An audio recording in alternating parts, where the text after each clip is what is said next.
Well, Would you you know, would go you ahead. like to have a cap on NIL? So it's yes and no, yes and no. So here's my thing. Hmm. They're trying to do a cap on it. They're trying to do a cap right now through kind of the bill that we've talked about, which Hmm. I don't think is going to get approved, at least not now. Um, and they're trying to say, okay, schools can only spend this much. Yeah. Here's my issue, right? I am cool with there being a real cap on, um, just like there is in the NFL. Hmm. An NFL team can only spend this much, right, within the rules. Here's where is an issue, Rudy. There are boosters who own companies.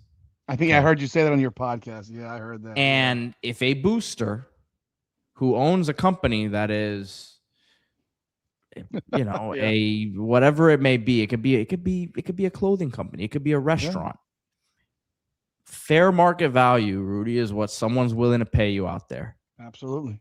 And guess what? If there's a booster in College Station that says I want to pay this guy $500,000 to be the face of my company, which and you know what? We don't even have to use the example.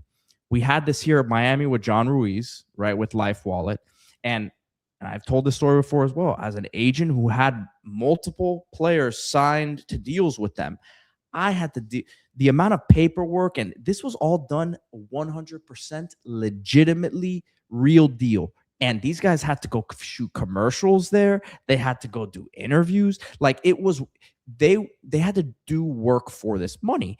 And what were they doing, Rudy? They were promoting Life Wallet. They were Hmm. promoting his brand. That is a real marketing deal. You can't tell John Ruiz, who, by the way, signed athletes. People don't remember this, from other schools. He was signing He was Yeah. signing punters and long snappers from all across the country. Right? Uh-huh. How are you going to tell him this player, this player's not worth that? He decided what the worth was. Right? That's free market. Right?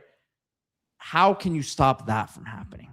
That is the difficult Yeah. part. If you want to then say no boosters can be involved, that's a whole nother argument. But then you're going back to the old days, and I have a Yeah. hard time. I have a very, very, this is maybe the agent in me speaking, but I have a hard time dictating how much what a player can make, because what the NCAA is saying is we are going to be able to hold the power to say what a player's value is. And if a company, let's say Taco Bell, gives a player $50,000, but then we come in and say no, the deal should have only been worth $20,000. Why are you guys making that call? And then they would give them basically the power to punish schools again, which they haven't had the power to do Yeah. because everything's been tested in court. So would I like a cap? I think it would be cool for the sport to have a cap, because it's gotten, things have gotten a little out of control. But then I say it's a free market. Are you like, that's a slippery slope to argue with, in my opinion. No, it's tough because I mean, heck, I remember back in the day, if they had simply just raised the stipends up, we probably would never gotten here. If they had just made Yeah. it a real living amount of money that these guys could live on, because they were living on nothing, they wouldn't need to take anything because they'd be getting enough money to live. It would have been. Yeah, I mean, still take something, whatever. Really, what it Um, is, Rudy, this whole thing, as Juan Manuel says here, he says it's the poor SEC is who wants the cap, right? They of want course, the this poor thing to go SEC. back to what it used to Yeah, be, yeah, right? And they were getting away with 40, 50,000, 30, 40, 50,000 dollars and a car, and yeah. that was all they had to pay the 5-star recruits to get them. Hmm. And now, because the playing field's level and they can't kind of compete the same way, they're very concerned, and they're the ones who are.